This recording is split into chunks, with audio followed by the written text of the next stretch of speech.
In this tutorial, I'll show you how to create arrows in Excalidraw.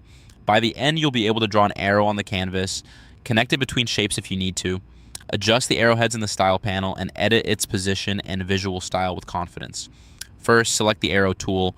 On the Excalidraw toolbar, click the arrow icon to activate it. You'll know it's selected when the icon is highlighted and your cursor is ready to draw.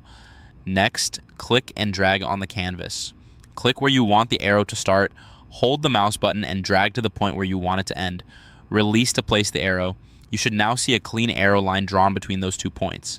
Now, connect shapes if you want to. With the arrow tool still active, click and start dragging from the edge of your first shape.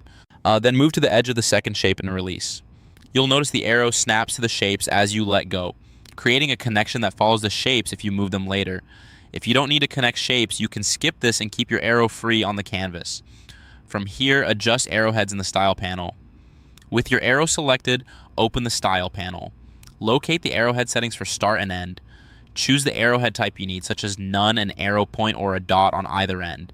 This controls how the arrow looks at the beginning and at the tip and updates immediately so you can see the result.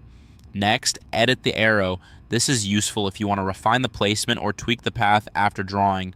Select the arrow, click directly on the arrow line to highlight it.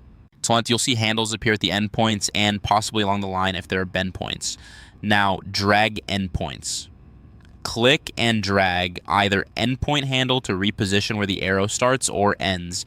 If your arrow was snapped to shapes, release near an edge to keep it attached. This ensures your connections remain tidy as your diagram evolves. If you need to make small adjustments, zoom in for precision and drag the handles carefully. The line will update in real time so you can place it exactly where you want. Finally, change the style, line, color, and thickness. With the arrow still selected, go back to the style panel. Choose a line style such as solid or dash to match your diagram's look. Pick a stroke color that stands out against your canvas or brand palette. As you adjust the thickness slider or preset so the arrow is easy to read without overpowering other elements. All changes apply instantly so you can fine-tune until it looks right. If your arrow uses arrowheads, make sure the thickness and color complement the arrowhead you selected earlier for a consistent result. At this point, you've drawn an arrow in Excalidraw, optionally connected it between shapes, adjusted the arrowheads in the style panel, and edited both its position and visual style. Your arrow is now complete and working as intended. For more step-by-step tutorials like this, subscribe and check out the other guides available on the channel.